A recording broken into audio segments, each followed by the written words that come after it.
आज के बाजार का हाल, कैसी होगी कल के बाजार की चाल, बनाएंगे रणनीति बाजार के दिग्गजों के साथ। बाजार आजकल सोमवार से शुक्रवार शाम 5 बजे लाइव, सिर्फ इंडिया न्यूज बिजनेस। नमस्कार, एक बार फिर से स्वागत है आप सभी का इंडिया न्यूज बिजनेस के खास शो बाजार आजकल में, और मैं हूं आपके साथ कंचन औटियाल। तो हफ्ते के दूसरे कारोबारी दिन हमने बाजार में देखा एक सुस्त माहौल बना रहा। सेंसेक्स और बैंक निफ्टी की तरफ देखा जाए तो दोनों के दोनों ही लाल निशान पे जाके बंद हुए हैं। वहीं निफ्टी ने भी थोड़ी बहुत बढ़त दिखा के एक हरे निशान पे क्लोजिंग दी है, लेकिन बाजार में ऑल ओवर एक सुस्त माहौल बना रहा। आज पूरा दिन बाजार में क्या हुआ, क्या ट्रिगर पॉइंट्स रहे, इन सब चीजों की जानकारी लेंगे हमारे खास पैनलिस्ट से। उससे पहले देख लेते हैं कि आज के टॉप गेनर्स कौन रहे। अगर टॉप गेनर्स की तरफ देखा जाए तो मेटल सेक्टर ने आज इंडाइसेस में टॉप किया है। साथ ही साथ अगर एशियन पेंट्स की तरफ देखा जाए तो करीबन 4% की कमजोरी के साथ एशियन पेंट आज का टॉप लूजर बना है। आज सारी के सारे ट्रिगर पॉइंट्स क्या रहे, सारी की सारी जानकारी लेते हैं आज के खास पैनलिस्ट के साथ। तो चलिए स्वागत करते हैं आज के खास पैनल का। नमस्कार सर, स्वागत है आपका शो में। नमस्कार मैडम। Good afternoon ma'am. जी सर, अगर देखा जाए आज बाजार में एक कहीं ना कहीं हमें सुस्त माहौल देखने को मिला। एक रेंज के अंदर ही जितने भी इंडाइसेस हैं वो मूव कर रहे थे। अगर बैंक निफ्टी की तरफ देखा जाए तो उसमें कमजोरी देखने को मिली एज कंपेयर टू निफ्टी। तो आपकी क्या राय है, इस टाइम पे हमें बाजार में किन चीजों पे ध्यान रखना चाहिए? अविनाश सर, पहले आपसे शुरुआत करते हैं। मैम, बैंक निफ्टी थोड़ा वीक था आज और थोड़ा बेरिश मूड था उसमें। और लास्ट टाइम जब हम ऑन एयर थे हमने कहा था आईसीआईसीआई बैंक जो है वो बैंक निफ्टी को ऊपर लेके जाएगा और उसके रिजल्ट के बाद उसमें थोड़ा कंसोलिडेशन आएगा। हमने आईसीआईसीआई बैंक रेकमेंड भी किया था 1000 लेवल से, और आईसीआईसीआई बैंक 1010 तक भी गया। और एक बार कोटक बैंक और आईसीआईसीआई बैंक का रिजल्ट आ गया, उसके बाद थोड़ा बैंक निफ्टी थोड़ा बेरिश हो गया शॉर्ट टर्म व्यू के लिए। तो अब वो यहाँ पे थोड़ा कंसोलिडेशन करेगा 500 पॉइंट के बीच में, 45,500 और 46,000 के बीच में। उसके बाद फिर एक नया मूव रेडी हो सकता है। जी, Nifty has been very much in a range, वो इतना ज़्यादा कुछ मूव नहीं कर रहा है after the corporate action of Reliance, तो वो एक सीमित रेंज में ही रहेगा। जी, तो ये थी निफ्टी और बैंक निफ्टी के ऊपर अविनाश सर की राय।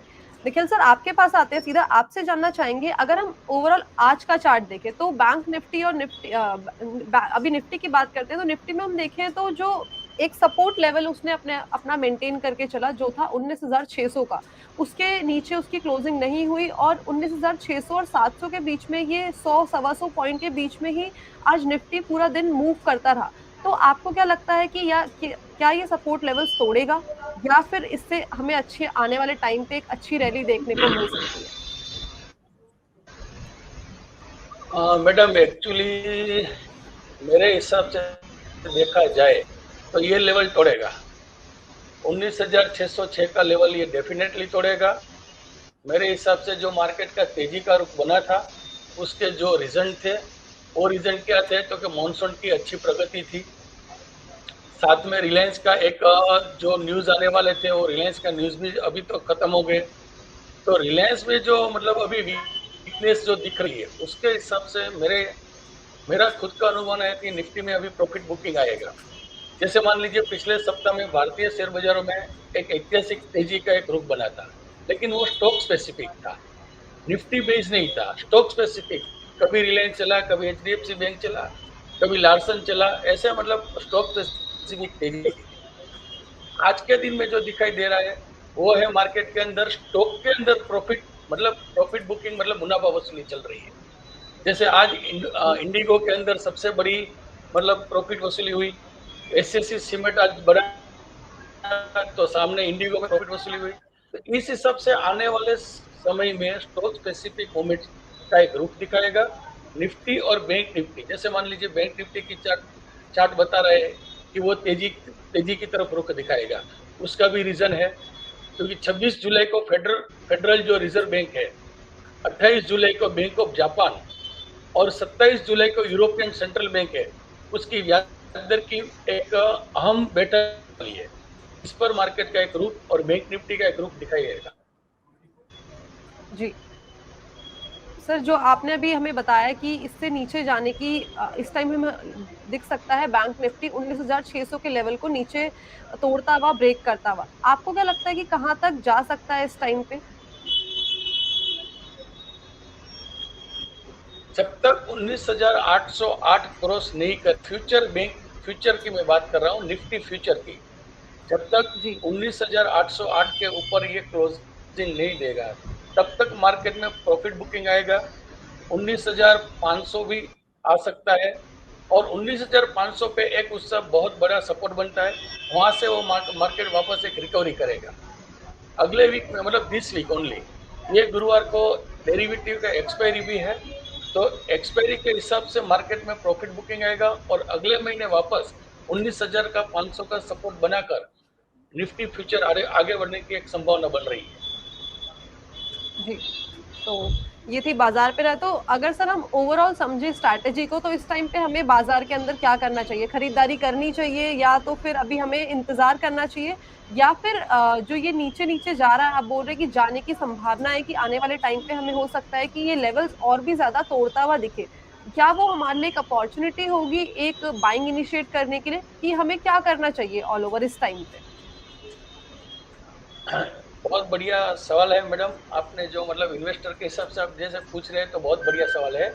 अच्छे फंडामेंटल्स और अच्छे नतीजों वाले जो स्टॉक है, स्मॉल कैप है, मिड कैप है, वो अभी भी मार्केट में मिल रहे हैं, ये मतलब अंडर वैल्यू मिल रहे हैं।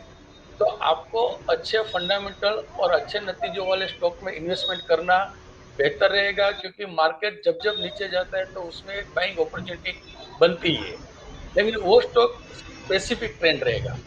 तो आने वाले दिनों में जब मार्केट में एक मुनाफा वसूली होगी, निफ्टी फ्यूचर 19,500 का सपोर्ट करेगा, वहां पर अच्छे फंडामेंटल्स और अच्छे नतीजों वाले स्टॉक में इन्वेस्टमेंट करना चाहिए। जी, तो मतलब इस टाइम पे हमें स्टॉक स्पेसिफिक रहना चाहिए, इस टाइम पे जो इंडेक्सेस है उनसे थोड़ा दूरी बनाए रखनी चाहिए, राइट? करेक्ट।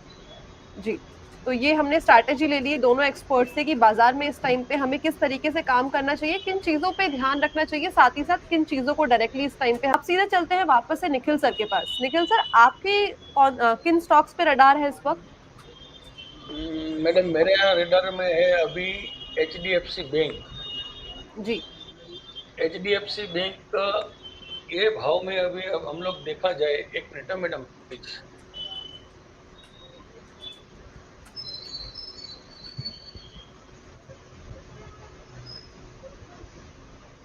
पहले हम लोग बात कर लेते हैं मैडम ग्रासिम की। HDFC के बैंक का एक फ्यूचर जो नहीं मिल रहा है मेरे पास, तो अभी ग्रासिम की हम लोग बात कर रहे हैं। ग्रासिम अगले 2-3 हफ्तों में बहुत बढ़िया एक मुनाफा ट्रेडर को मिल सकता है। डेरिवेटिव्स में अगर कोई ट्रेडर काम कर रहा है तो उसको ग्रासिम के अंदर ट्रेडिंग का एक रुख बनाना चाहिए, माहौल बनाना चाहिए। अभी ग्रासिम का प्राइस चल रहा है मेरे हिसाब से 1829 सर। हाँ नहीं, हाँ yes 30, yes correct madam, 18 and 30 है। 1800 का स्टॉप लॉस लगा के 1870 टू 1895 के बीच का इसका एक टारगेट बनता है ग्रासिम का।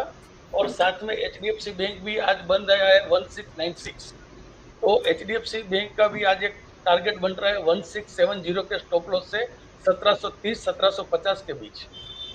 ये दोनों चीज जो है, मतलब दोनों स्टॉक जो है वो सिर्फ और सिर्फ ट्रेडर्स लोगों के लिए है। इन्वेस्टमेंट के लिए अगर आपको मतलब किसी को इन्वेस्टमेंट करना है तो एक डीप डाउन जो मार्केट फॉल आता है उस टाइम में मतलब जो भी स्टॉक फंडामेंटल और अच्छे नतीजे वाला है उसमें इन्वेस्टमेंट करना चाहिए। जी, तो 2 स्टॉक रिकमेंडेशन अभी आपने हाल ही में दिए हमें। इसके अलावा कुछ और है इस टाइम पे रडार पर सर? मैडम इसके अलावा तो अभी क्योंकि मार्केट में प्रॉफिट बुकिंग आ रहा है तो प्रॉफिट बुकिंग में हम लोग वेट एंड वॉच करने का मतलब इन्वेस्टर और ट्रेडर्स को एडवाइस करते हैं। जी, तो इस टाइम पे सर ने हमें 2 स्टॉक रिकमेंडेशन दी है और साथ ही साथ सर ने बोला है कि हमें इस टाइम पे वेट एंड वॉच करना चाहिए, थोड़ा देखना चाहिए कि जो बाजार का रुख है वो किस तरफ जाता है। उस हिसाब से जो नई स्ट्रैटेजीज बनेगी उनको देखते हुए हमें नई स्ट्रैटेजीज मिलती रहेगी हमारे एक्सपर्ट से, साथ ही साथ नई स्टॉक रिकमेंडेशन भी मिलती रहेगी।